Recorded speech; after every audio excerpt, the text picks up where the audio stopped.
Okay, so starting off at 16, it says, she creates two similar rectangles using exactly 100 centimeters of string. The smaller rectangle is a 4 by 6. What are the dimensions of the larger rectangle? So if you have two rectangles, you have one rectangle, and then you have two rectangles, okay? You have a total of 100. The first one is 4 by 6. So if I put a 4 here and a 6 here, and I put a 4 here and I have a 6 here, if you think about it, you have a total of 100. So if you add this up, 6 plus 6 is 12, plus 4 plus 4. This perimeter is a total of 20. Now, if you have 20 for your perimeter here and you have a total of 100 that you can use, this perimeter has to make a total of 80. Okay, so you're going around the sides. So if you think about it, you have 18 and 22. If you have two sides that are 18 and two sides that are 22, and you add them together, 18 plus 18 plus 22 plus 22, this makes a total of 80 for your perimeter. Boop. Let's try the next one, 16 plus 16 plus 24 plus 24. This one also makes a perimeter of 18. And then 20 plus 20 plus 30 plus 30. This one makes 100, so this one's automatically out.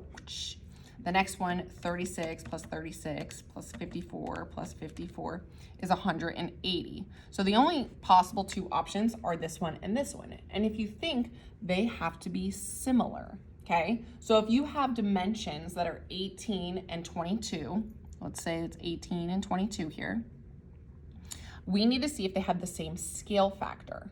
So if I take 18 and I divide by 4, because they're the same side, that means I have a scale factor. 18 divided by 4 is 4.5. The scale factor from here, 22 divided by 6, is 3.6 repeating. So this one is not a similar rectangle, meaning that as it expands, both dimensions are not increasing by the same scale factor.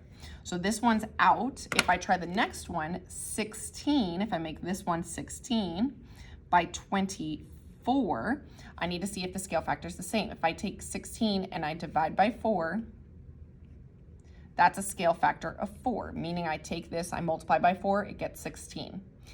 I can do the same thing here. 24 divided by 6 also makes 4. So these have both the same scale factor. So this is the only option, because if they have the same scale factor, that means that they are similar figures. For number 17, it says RST is similar to JKL. RS is 8, JK is 16, and LK is 14. We have to find the length of ST. So if I have two triangles, I have R, S, and T. The second triangle, I'm going to make J, K, and L. They say RS is 8, JK is 16, and KL is 14. I need to find ST, which is right here. So this is big triangle over small triangle divided by big triangle, or like equals to big triangle over small triangle. So this is my bigger numbers, so I'm gonna pick something on the big. So 16 over small, which is 8, big, which is 14, over small, which is what I'm trying to find, so that's X. So if I cross multiply, 16 times X is 16X, 14 times 8 gives me 112. Now I need to divide by 16 to both sides. So I get X equals 7.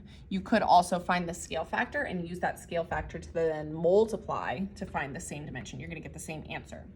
So this is where our proofs come in. Now for 18 and 19, even 20, these are all proofs. So as you do the proof, I would mark your information. So it says, use the proof to answer the question below.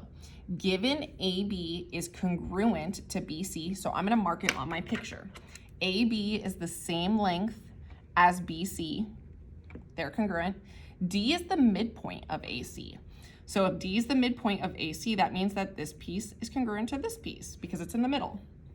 We need to prove that these two triangles are congruent.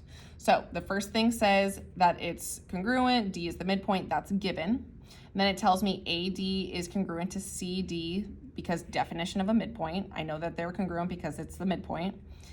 BD, B to D, is congruent to B to D because of reflexive property. So these are also congruent to each other because they share that side. So how I know that these two are congruent to each other, can't use anything with angles because I don't know anything about the inside of the triangle. I'm only given side information, so angle, angle, side can't work, angle, side, angle can't work, side, angle, side can't work. The only option is side, side, side because I only know the side lengths. For number 19, it says given angle 2 is congruent to angle 3, so I know these are congruent. I need to prove 1 is congruent to 4. So let's look at what we have. It says angle 2 is congruent to angle 3, that's given. I know angle 1 is congruent to angle 2, and 3 and 4 are congruent. The reason why is because these are vertical angles. So this is vertical angles. And then it tells me the rest, transitive property, what reason can I use to justify the statement? These are vertical angles, so you're looking something with vertical angles. So vertical angles are congruent. The next question is also a type of proof question. It says, which theorem can be used to show that the two triangles are congruent? So you have a side, you have an angle, and you have a side. Same thing, you have a side, you have an angle, and you have a side. I can't use angle, angle, angle. I only know one angle. I can't use ASA because I don't have two angles and a side. Can't use, or this one is the answer, sorry. I have side, angle, side, side, angle, side. I can't use side, side, side because I don't know the third side, okay? Let's go to the next proof. So 21 says, in the proof below, what is the missing reason? So it says ABCD is a kite. Prove that angle B is congruent to angle D. So I have AB is congruent to AD and BC is congruent to DC, which is already marked on my thing, definition of a kite. AC is congruent to AC because of reflexive property. Reflexive property just means that they share a side. So it says triangle ABC is congruent to ADC because side, side, side, because I only have sides. How do I know that angle A or angle B is congruent to angle D? I know that these are congruent not because one of these statements, but because this is corresponding parts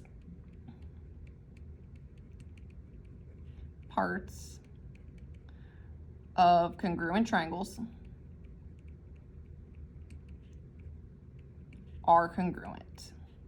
So once I know that they're congruent, because I proved they're congruent using a congruency statement, I can then say all of the angles are congruent to themselves because of CPCTC, which is corresponding parts of congruent triangles are congruent. Okay, next question 22 says prove that AB is parallel to DE. Which statement can be used to prove that these are, or given, sorry, they're parallel. Which statement can be used to prove that they are similar? Because I know AB is parallel to DE, I know a couple things. If I were to draw in my parallel lines, here's my parallel lines. They're cut by a transversal here. They're also cut by a transversal here. So whenever I'm cut by a transversal, I have congruent angles. So this angle is congruent to this angle because of alternate interior angles if I'm jumping across this transversal. This is my transversal. I also know that these ones are congruent because of alternate interior angles. I also know that these ones are congruent because of vertical angles. So I can say that these are basically all congruent. So I can use angle-angle similarity postulate, which angle-angle really means all three angles are congruent. 23 says, which parts must be congruent to prove that PQR is congruent to PSR by side, angle, side. So they want you to use specifically two sides and an angle. So this means side, angle, side. So we're looking for an angle that they share and a side. So this says Q and S are congruent. So Q and S, and then QP and SP are the same. So QP, boop, boop, and SP are the same. So in this case, I know that this side, no matter what, is going to be shared. So I can put 2 little dashes here because that's definitely true. But this would not prove side, angle, side. This would actually be ASS, which you can't use. You can't have a cuss word. So this is automatically out because this would make ass or skirt. Okay, the next option is angle Q and angle S. So same thing, Q and S. And I know QR and SR are congruent. So if I put it here instead, if I put boop, boop, then I'm still using ASS, just the other way. So I can't use ass, so that's out. So then the other option is that QRP, which is right here, and SRP, boop, boop, and QP and SP are congruent. So I'm gonna make this a little bit darker so you can see. So I have an angle, I have a side, and I have a side. So once again, this is still ASS. I can't use ass, so that's out. So it's kind of confusing because now I got a bunch of colors everywhere. This is the only thing that I'm keeping. So right here, shares. Then it says QPR, so they're saying this angle is congruent to this angle, and QP is congruent to SP. QP is congruent to SP. So this is side, angle, side, because I have the shared side in the middle, I have the angle between, and I have the side on the other side. So that is the answer, is D. That's kind of a little confusing because there's a bunch of marks going on. You just have to test out and see which one's actually going to use this theorem, not any of those.